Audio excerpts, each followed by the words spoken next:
Podes Crer com José Fidalgo, sejam bem-vindos. Este é o 4º episódio e o tema é Elefante na Sala. No episódio anterior, nós abordamos a questão de que a visão de uma instituição, de uma igreja, de uma organização, pode se tornar num verdadeiro ídolo. Daí que nós retratamos acerca da visão de ouro, que é uma referência ao bezerro de ouro que foi construído pelo povo de Israel no deserto, no tempo em que Moisés recebeu os 10 mandamentos, e ele demorou-se e o povo construiu um bezerro de ouro e passaram a adorar esse bezerro de ouro. Assim também, a visão de ouro refere-se à questão de que qualquer organização que coloque a visão dessa organização acima de tudo e de todos, ela passa a ser um verdadeiro ídolo. E uma vez que o ídolo está instituído, tudo pode acontecer. A idolatria é a mãe de todos os pecados. E Paulo refere-se a isso. Eu vou ler para vocês, tenho aqui o meu telemóvel comigo, mas vou-vos ler a carta de Paulo aos Romanos, do capítulo 1, e vou ler-vos até a partir do versículo 21, diz assim: Porquanto, tendo conhecido a Deus, não o glorificaram como Deus, nem lhe deram graças, antes em seus discursos se desvaneceram e o seu coração insensato se obscureceu. O coração das pessoas endureceram e tornaram-se trevas. Porquê? Porque, tendo conhecido Deus, deixaram de glorificar a Deus. É o que acontece com a questão da idolatria. Quando nós, povo, pessoas, começamos a adorar a tudo menos ao verdadeiro Deus, o nosso coração se obscurece, nós entramos em trevas, passamos a glorificar imagens e isso nos torna loucos, conforme no versículo 22 diz. Depois no versículo 23 diz: mudaram a glória do Deus incorruptível em semelhança da imagem de homem corruptível, de aves, de quadrúpedes, de répteis. Por isso também Deus os entregou às suas concupiscências de seus corações, à imundícia, para desonrarem os seus corpos entre si, pois mudaram a verdade de Deus em mentira e honraram e serviram mais a criatura do que o Criador. E aqui é que está o problema.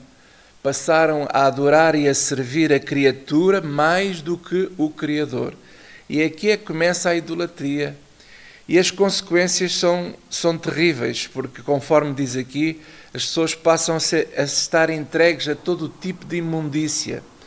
Mais à frente, Paulo ele começa por especificar que tipo de imundícia é essa. Diz que as pessoas ficam entregues a sentimentos perversos. Por exemplo, no versículo 28 diz: a sentimentos perversos, cheios de toda a iniquidade, fornicação, malícia, avareza, maldade, cheios de inveja, homicídio, contenda, engano, malignidade. Tornaram-se murmuradores, detractores, aborrecedores de Deus, injuriadores, soberbos, presunçosos, inventores de males, imagina desobedientes aos pais e às mães, infiéis nos contratos, sem afeição natural. Isto acontece muito, deixa de haver afeição. As pessoas têm um amor fingido, irreconciliáveis, sem misericórdia, não há misericórdia. Porquê? Porque a idolatria promove todo tipo de malignidade, de malícia, de todo tipo de pecado. Por isso é que eu gosto desta expressão de que a idolatria é de facto a mãe de todo o pecado. E por isso não admira que uma vez que a idolatria está instituída e uma vez que existe este ídolo formatado no nome chamado visão, tudo pode acontecer.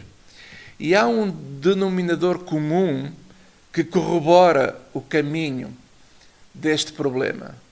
E o denominador comum vem da liderança. A liderança de organizações assim, elas são lideranças que normalmente apoiam, infelizmente, este tipo de problema que a idolatria promove. Por exemplo, uma liderança que apoia o divórcio, que apoia a separação de famílias por causa da igreja. Em nome da igreja, em nome de servir a Deus, apoiamos o divórcio entre casais ou apoiamos a divisão dentro das famílias. Isso é terrível. O próprio apóstolo Paulo, até respondendo a perguntas aos coríntios acerca, por exemplo, do casamento, ele recomenda que se alguém está casado com uma pessoa descrente, que não o deixe. Se a pessoa não quer deixar, então quem é crente também não deve deixar.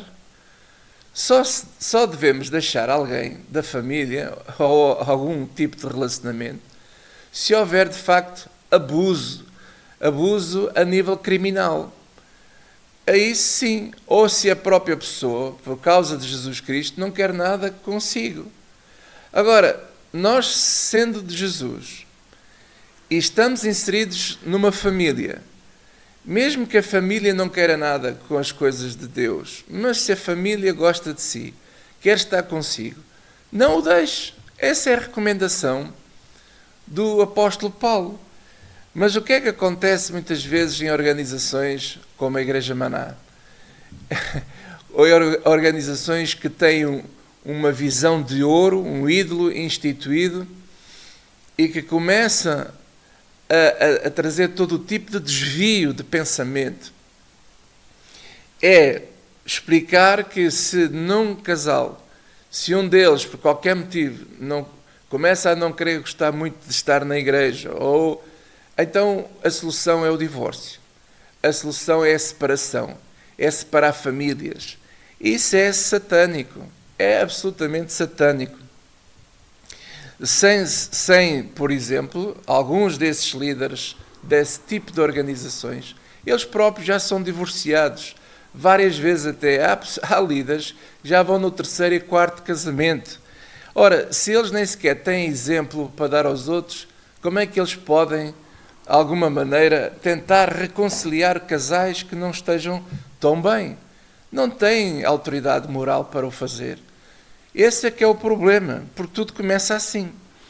E muitas vezes a liderança dá o mau exemplo. Os próprios líderes de organizações assim, para além de serem divorciados, gostam muito de andar com mulheres mais novas, como secretárias, até choferes, mulheres para conduzir os próprios carros. Imagine só ao ponto que isto chega.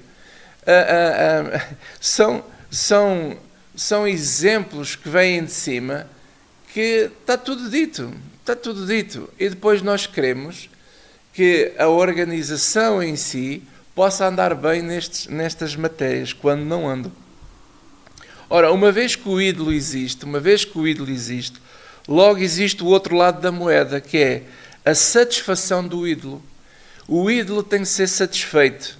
O ídolo necessita de ser adorado. De ser servido. Então desenvolve-se um espírito mercantil à volta da visão de ouro. Desenvolve-se este espírito mercantil. E este é que é de facto o grande perigo. E tudo começa aí a descambar. E porquê é que isto acontece? Porquê é que nós chegamos a uma situação destas? Porque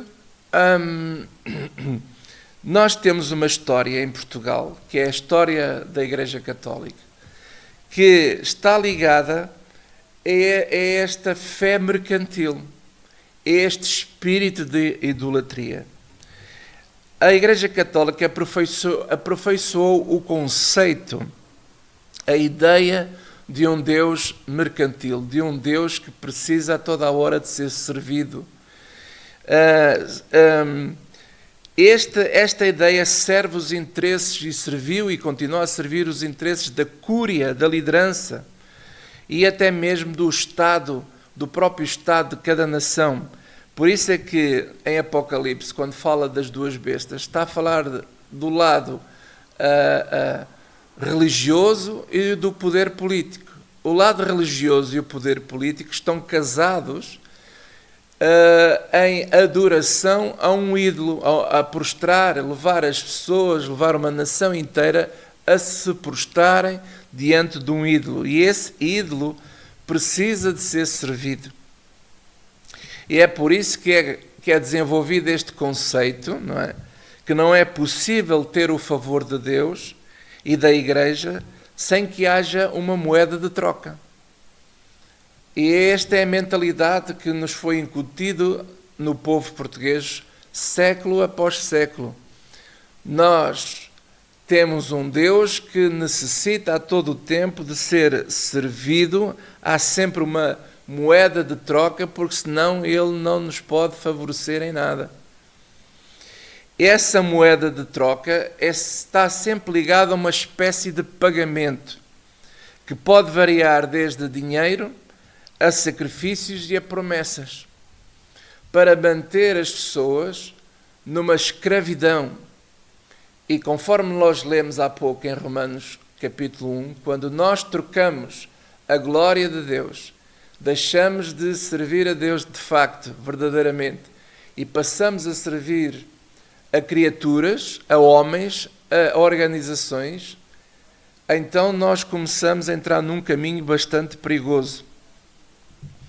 Quando eu conheci a Igreja Maná, no início, nos primeiros anos que eu comecei a ouvir a palavra de Deus nesta instituição, não era assim. Eu encontrei de facto uma fé genuína. Uma fé genuína em que foram-nos ensinados que nós podemos chegar a Deus com confiança, independentemente se somos pecadores ou não, porque Ele está de mão estendida para perdoar todos os nossos pecados. Na verdade, foi isso que Jesus Cristo fez por todos nós. Ele foi à cruz do Calvário pagar o preço que nós todos devíamos ter pago, mas que agora não precisamos de pagar mais. Está pago. Telestai, está pago. O Senhor pagou naquela cruz tudo. Nós não precisamos de pagar mais nada, não precisamos de fazer mais sacrifícios nenhuns para chegarmos a Deus, porque nós podemos chegar a Deus com confiança através de Cristo. Cristo é o caminho, a verdade e a vida. Ninguém pode chegar mais a Deus a não ser por um só caminho, e esse caminho é Cristo. E em Cristo já está tudo pago, glória a Deus. Esta é a fé genuína que, graças a Deus, no início, nos anos 80, foi ensinado nesta instituição, e com razão, porque é o que a palavra de Deus nos ensina. Mas, aos poucos, esta fé genuína se transformou numa fé mercantil, infelizmente. Porque a fé mercantil alimenta o ídolo, uma vez que a visão torna-se o ídolo, a visão de ouro torna-se o ídolo novo, foi substituído a glória de Deus pela glória de um ídolo novo, pela glória da visão, por uma criatura. Agora, a fé que antigamente era genuína, ela perde essa essência, deixa de ser posta em Cristo para ser posta em pessoas, em organizações, numa visão, numa pessoa, num ídolo, ao ponto de que nós, não é, como já ouvi pessoas a dizer, e eu ouvi várias vezes pessoas a dizer, que preferem acreditar no apóstolo do que naquilo que a palavra de Deus diz. Elas diziam assim, mas se o apóstolo diz é porque é. Mas a Bíblia diz o contrário. Não. Se o apóstolo diz que é assim, é porque é assim. Então as pessoas passaram a adorar o apóstolo, as pessoas passaram a adorar a visão desse apóstolo, a criatura. Então as pessoas abandonaram a glória de Deus e passaram a abraçar a glória do homem, a glória de uma instituição, a glória das conquistas dessa instituição. Então aquilo que a instituição conquistou no início sem ler e nem escrever, agora tornou-se numa glória. Deus deu a essa instituição uma oportunidade de fazer as coisas certas, mas eles confundiram tudo isso e abraçaram uma glória que já não é mais a glória de Deus, é a glória de um homem. E essa glória provoca a necessidade de uma fé mercantil.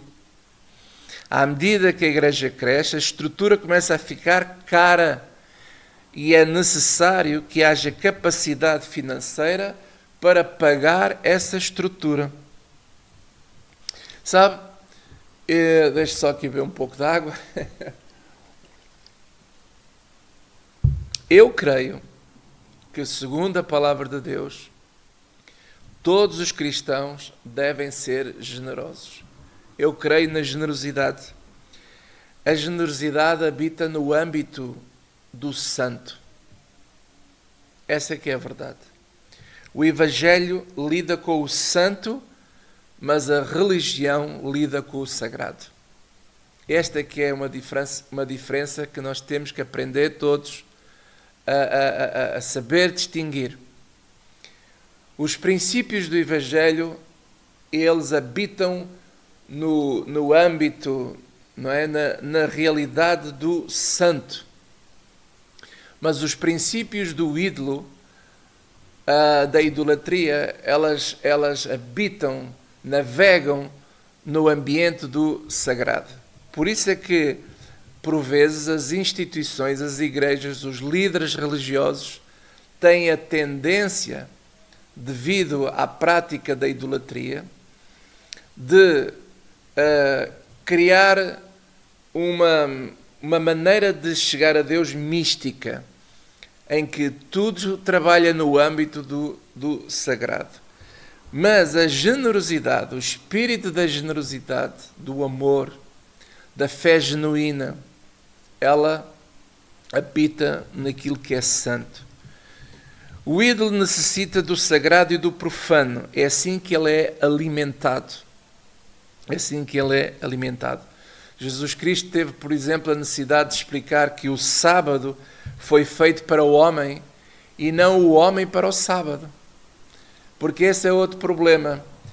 O homem, não é, pegou no conceito do sábado, em que Deus falou que 6 dias trabalharás e o 7º descansarás, e o 7º é o sábado do Senhor.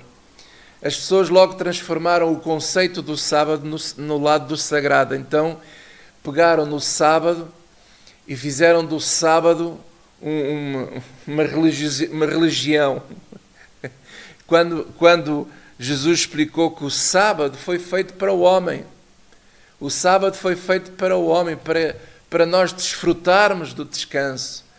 E não o oposto, e não ficarmos escravos do conceito.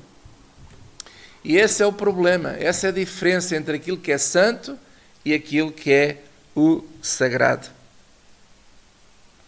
E a fé santa, a fé genuína, infelizmente tornou-se numa fé mística, cheia de sacrifícios, cheia de pagamentos a fazer. Por exemplo, quando se coloca este conceito do ungido de Deus, ninguém se pode meter com ele. Ai daquele que levanta a mão contra o ungido de Deus. Vai ter problemas. Então, tudo está no âmbito do sagrado, do místico, o ungido de Deus. Esta coisa de querer servir o homem, de honrar o homem, este espírito de honra, ela tornou-se mística, tornou-se no âmbito do sagrado. As pessoas esquecem-se na questão da honra, que a honra é para todas as pessoas. Nós devemos nos honrar uns aos outros. A palavra de Deus diz: obedecei uns aos outros, honrai uns aos outros. Não diz só para honrar aos líderes, é para honrar a todos. Até a pessoa mais simples lá na igreja, que nós às vezes podemos não valorizar absolutamente nada, essa pessoa deve ser honrada. É isso que o santo Deus manda fazer. Mas nós, homens, gostamos de mudar a glória de Deus para a nossa glória. Então trazemos esse conceito de honra e do ungido só para determinadas pessoas. Para quê? Para obrigar as pessoas a ficarem debaixo de uma escravatura humana, de um domínio, para ficarem debaixo de manipulação. É isso que o ídolo faz. O ídolo gosta de ser alimentado assim. Normalmente essas pessoas são consideradas pela psicologia, não é? Por pessoas narcisistas, porque têm a necessidade de terem os seus egos alimentados, de terem pessoas que estejam constantemente a servi-lo. Lá está, servimos não mais a Deus numa fé genuína, mas servimos pessoas numa fé mercantil. Eu faço para obter favores, eu sirvo para que eu possa subir na hierarquia, eu dou mais para que eu possa ter uma posição muito mais bem colocada dentro da organização. Então, tudo gira à volta desta mercantilização da fé, deste místico, deste sagrado, do ungido de Deus. É o ungido de Deus que temos que honrar. E ai de alguém que toque no ungido de Deus, como se aquela pessoa fosse o próprio Deus aqui na terra. Que não é. Não é. Essa pessoa não é Deus. Na verdade, todos nós somos ungidos de Deus. Quem são os ungidos de Deus? São todos aqueles que creem em Deus. Somos todos ungidos de Deus. Então, se eu não posso falar mal daquele ungido de Deus, também não posso falar do outro ungido de Deus, que não tem título nenhum, que é um simples irmão que vai à igreja ao domingo. Também eu não posso levantar a minha mão contra esse ungido, está a ver? É assim que, infelizmente, o ídolo, este elefante na sala, gosta de estar.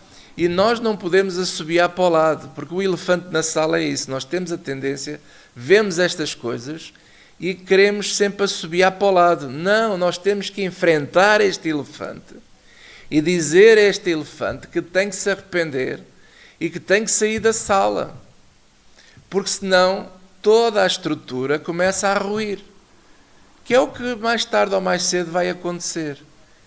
É o que mais tarde ou mais cedo vai acontecer. A idolatria está destinada a ruir, porque nada consegue vencer o nosso Deus. Nada consegue vencer o nosso Deus.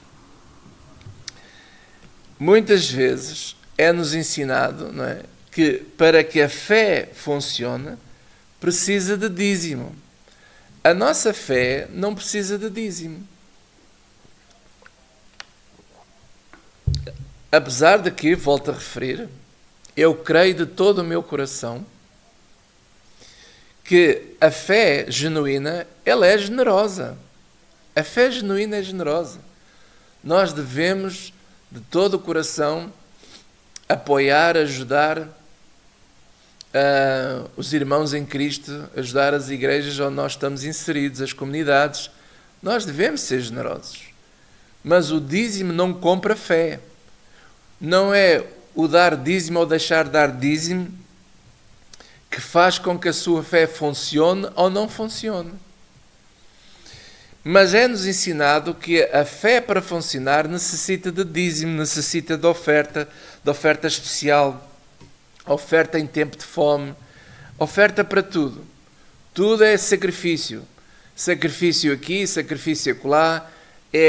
A fé para funcionar necessita de estar envolvido em todas as conferências, em todas as reuniões, estar sempre na igreja, estar sempre a colaborar na igreja. Pois, o ídolo necessita de ser alimentado. A estrutura está tão grande que necessita constantemente que entre dinheiro para pagar as contas. Essa é que é a verdade. Porque a estrutura é grande. A estrutura é grande. E é envolvido todo este sistema mercantil à volta da fé. A fé, como eu dizia há pouco, deixou de ser genuína e passou a ser mercantil. E agora, para terminar, o que é que se pode fazer? Bem, eu quero falar aquilo que eu faria, e foi o que eu fiz, apesar de que foi difícil, já relatei isso nos episódios anteriores, mas o que se pode fazer numa situação destas, quando eu estou envolvido num espírito de idolatria destes, o que eu tenho que fazer é sair, não é ficar.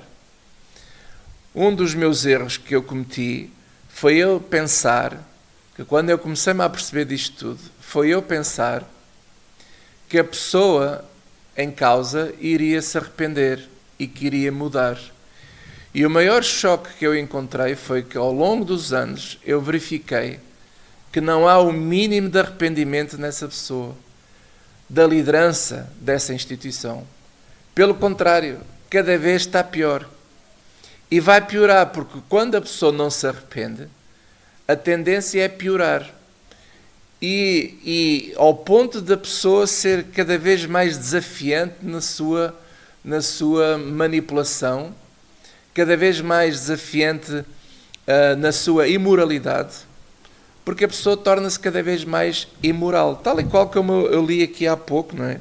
Eu vou voltar a ler porque eu acho isto incrível. Não é? Estes pormenores que Paulo fala aqui em Romanos 1, que diz assim, pessoas que, deixando o uso natural da mulher, se inflamaram em sua sensualidade uns para com os outros, homens com homens, cometendo torpeza, recebendo em si mesmo a recompensa que convinha ao seu erro. E como eles não se importaram de ter conhecimento de Deus, assim Deus os entregou a um sentimento perverso. A pessoa fica perversa. A pessoa, quando não muda, quando não se arrepende, é avisada vez após vez. Eu creio de todo o meu coração que estas pessoas são avisadas. E até se forem ver estes vídeos que eu estou a fazer, é uma maneira de alertá-los, se eles quiserem ouvir, dar ouvidos. Arrepende-te. Arrepende-te, caramba.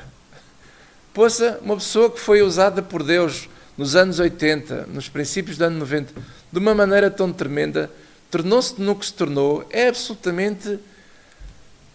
É triste. Então, o que é que há a fazer? É arrependimento. Arrepender. Porque, infelizmente, por causa dessa atitude perversa, muitas pessoas hoje abandonaram a fé.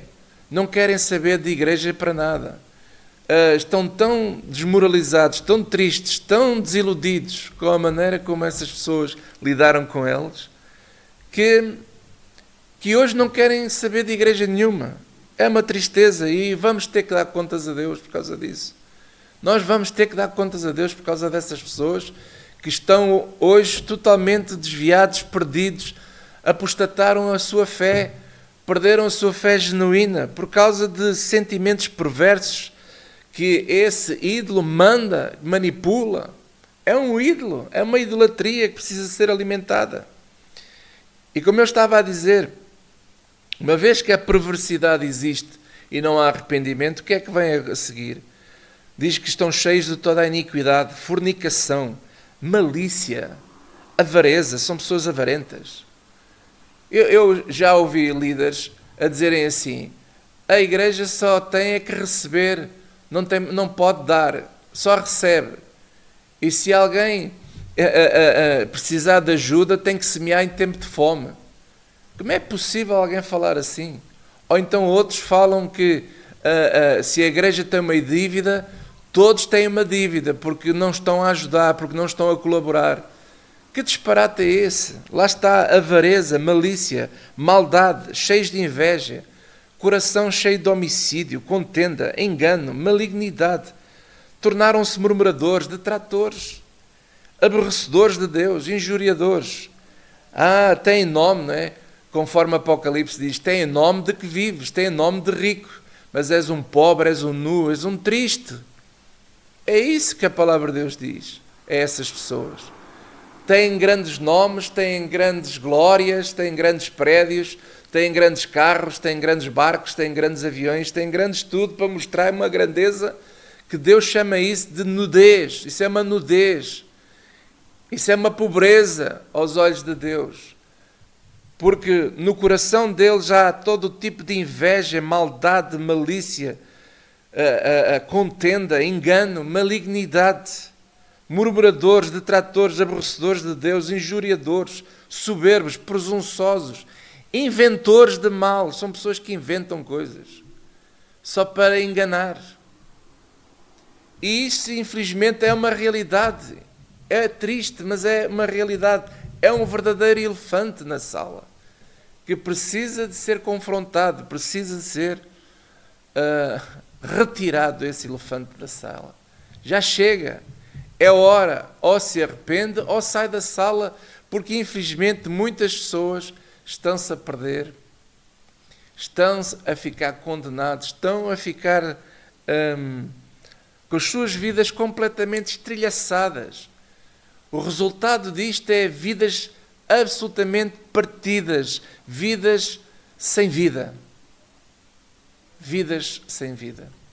E eu oro a Deus para que essas pessoas possam ser restauradas.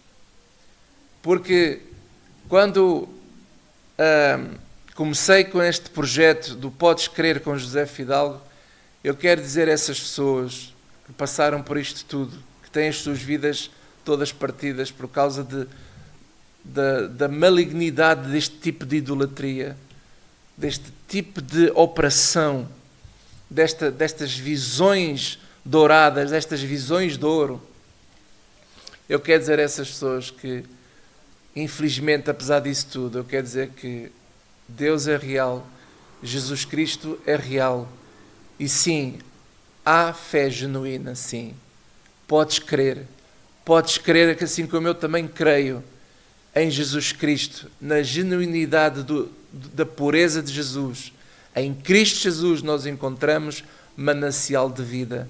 Em Cristo Jesus nós encontramos a vida que todos nós ansiamos. E por isso eu quero encorajar a que você não desista, procura vida, procura em Cristo Jesus. Só Ele te pode transformar de todo o coração. Deus te abençoe e até ao próximo episódio.